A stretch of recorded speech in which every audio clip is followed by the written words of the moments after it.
Do you have crumbs, small rectangles? How about larger strips or even larger scraps, which would actually be perfect for a scrappy binding, but we are going to use them to create a crumble star.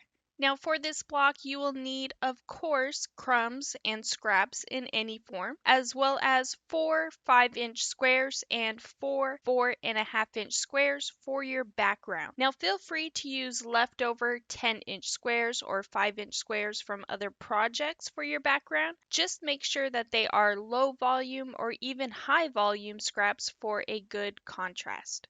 But anyways, let's get started. Now I'm going to select a couple of rectangle scraps and sew them together in a row just to get started. Now yours can be smaller, larger, taller, or shorter, but the concept will still be the same. Now I will only sew a few together because I want to achieve a 5-inch square. And at this time, I don't particularly want to sew many of them together as I want to have a good variation later on. Next, I'm going to measure my shortest length, which is around 3.5 inches long.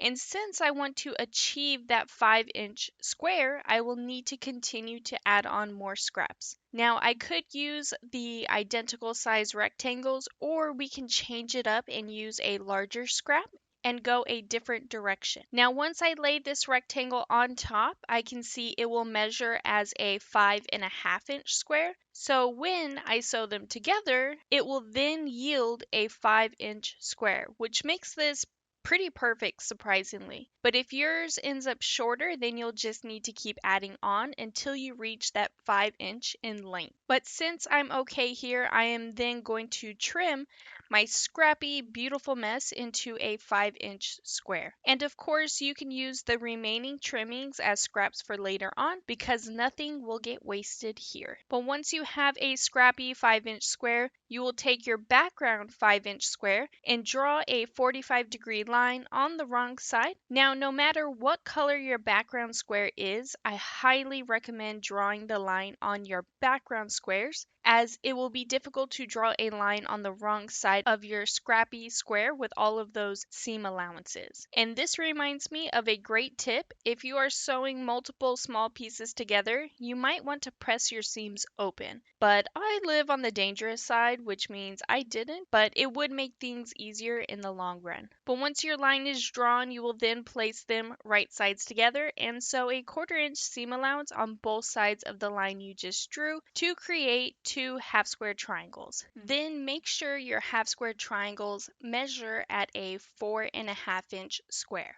Now for another idea, if you have leftover jelly roll scraps, then you can leave them as is or cut them in half to create a 1.25 by whatever length as an example. But I have some leftover 1.5-inch strips lying around, and they are longer than 5 inches, which will make this work. And what I'm going to do is sew them all together side by side until I have a width and length that's equal to or larger than a 5-inch square. Then once everything is sewn together, I will trim it down to a 5-inch square. But a special tip, if you have a section that is equal to or less than a 1/4 inch away from a cut edge or an edge that will be cut, move your ruler around until you have at least a 1/2 inch away from a cut edge. That way it will be easier on you once we continue on to the next steps.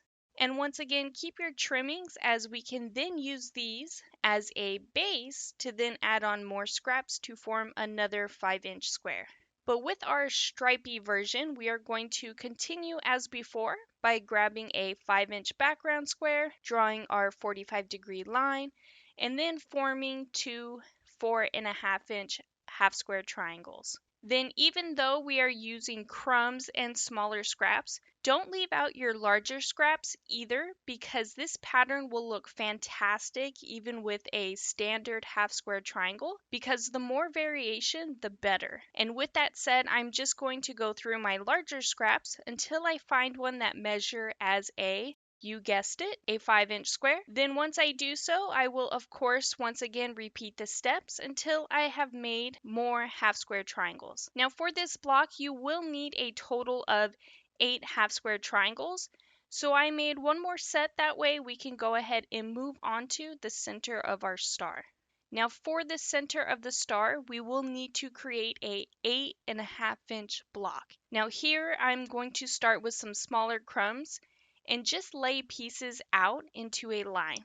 Then I'm going to add this weird piece, because if I trim off the pink rectangle, I can then place another rectangle on top just to keep adding on to it. Then I could go in another direction and so on and so on. But all you'll be doing is adding onto it until you can achieve an 8.5-inch block. Now I'm going to quickly sew everything together just so you can see how I would section things out. I am going to stay with horizontal and vertical lines, but you can be more creative and create diagonal areas or diagonal strips. You can even create a smaller crumble section and then add much larger pieces to it.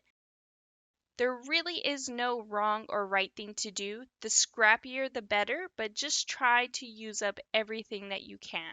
But now that everything is sewn together, you'll square it to an 8.5-inch block. Luckily, I have an 8.5-inch square ruler, which will make this so much easier, as I can move it around to make sure I have no seams a 1/4 inch away from those edges. Because remember, we want to keep a minimum a 1/2 inch away from any seam to an outer edge. And now that everything is square, I'm going to push everything off to the side and show you how to form the star block.